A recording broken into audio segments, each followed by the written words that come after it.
dénonciation de l'euro, dans sa promesse de la retraite à 60 ans, bref, dans ce programme économique qui était au cœur de la dernière campagne électorale de Marine Le Pen. Non, je crois que le Front National s'est pas égaré. Et je rappelle quand même que nous avons rassemblé avec Marine Le Pen 11 millions de voix au second tour, ce qui est le résultat record en nombre de voix et en pourcentage. Bon. Donc ce sont des points que vous conservez, vous, au programme. Non, mais après, ça n'empêche pas qu'il y ait un débat. Et nous sommes dans la période de la refondation pour avoir un Front National encore plus rassembleur, encore plus attractif, en phase avec les attentes des Français pour les combats futurs.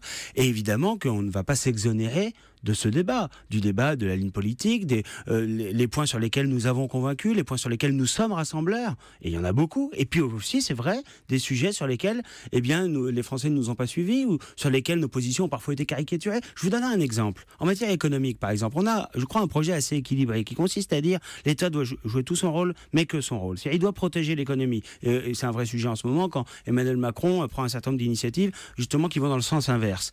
Mais en même temps, il faut permettre la compétitivité des entreprises, baisser les charges, baisser la fiscalité. Ce que fait Emmanuel Macron. Et c'est vrai que parfois, notre programme est caricaturé sur les seules questions monétaires. On veut essayer de nous présenter comme des ultra-étatistes, alors que nous sommes ceux qui allons le plus loin dans nos propositions pour baisser la fiscalité. Nous sommes pour la liberté d'entreprendre. Le terme libéraux, vous l'avez compris, il est ambigu, parce que finalement, il est souvent associé à l'ultra-libéralisme, c'est-à-dire le marché qui prétendument s'autorégulerait, et c'est-à-dire l'État qui n'assume plus aucune de ses fonctions. Vous croyez au marché. C'est pas notre position. Bien sûr, nous sommes pour l'économie de marché. On pense simplement que dans cette économie de marché, eh bien, il faut que l'État assume ses fonctions fondamentales. C'est quoi les fonctions fondamentales ? C'est un État qui protège de la concurrence déloyale, par exemple, qui établit